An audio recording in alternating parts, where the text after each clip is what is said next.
Chapter 23. And the whole multitude of them arose, and led him unto Pilate.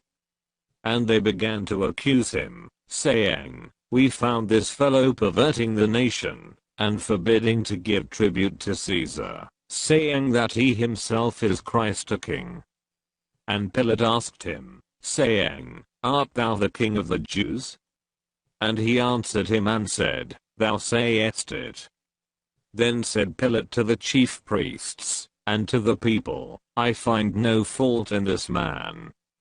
And they were the more fierce, saying, He stirreth up the people, teaching throughout all Judea, beginning from Galilee to this place. When Pilate heard of Galilee, he asked whether the man were a Galilean.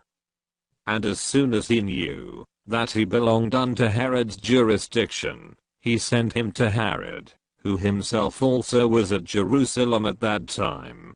And when Herod saw Jesus, he was exceeding glad, for he was desirous to see him of a long season, because he had heard many things of him, and he hoped to have seen some miracle done by him.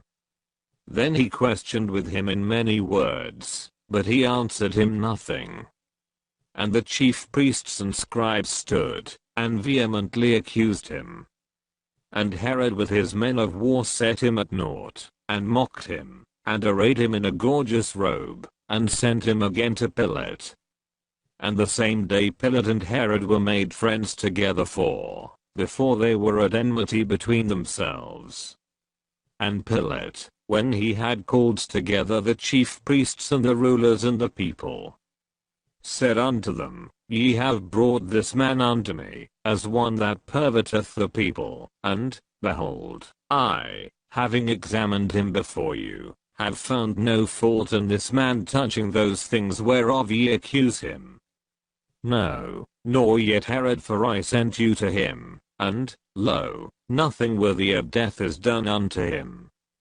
I will therefore chastise him, and release him. For of necessity he must release one unto them at the feast.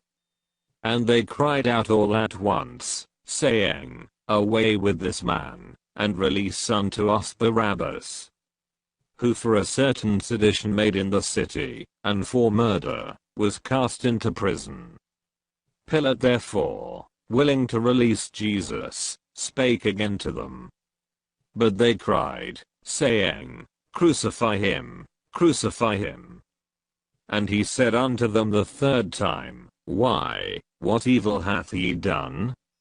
I have found no cause of death in him, I will therefore chastise him, and let him go. And they were instant with loud voices, requiring that he might be crucified.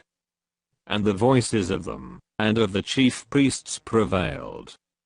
And Pilate gave sentence, that it should be as they required. And he released unto them him that for sedition and murder was cast into prison, whom they had desired, but he delivered Jesus to their will. And as they led him away, they laid hold upon one Simon, a Cyrenian, coming out of the country, and on him they laid the cross, that he might bear it after Jesus. And there followed him a great company of people, and of women, which also bewailed and lamented him.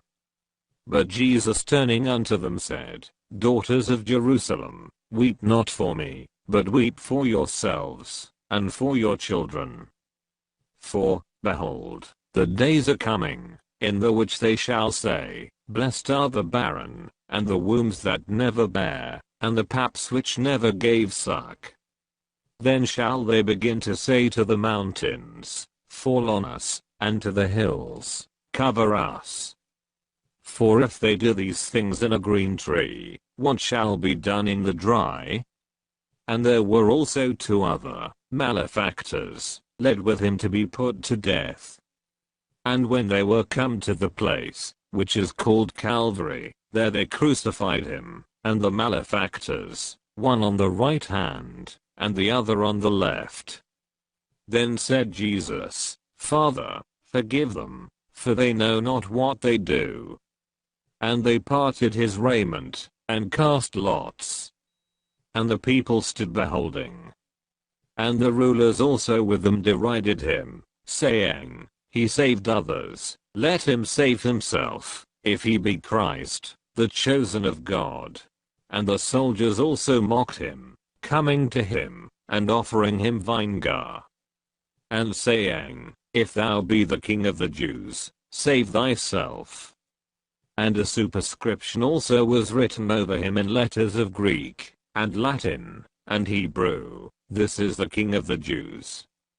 And one of the malefactors which were hanged railed on him, saying, If thou be Christ, save thyself and us.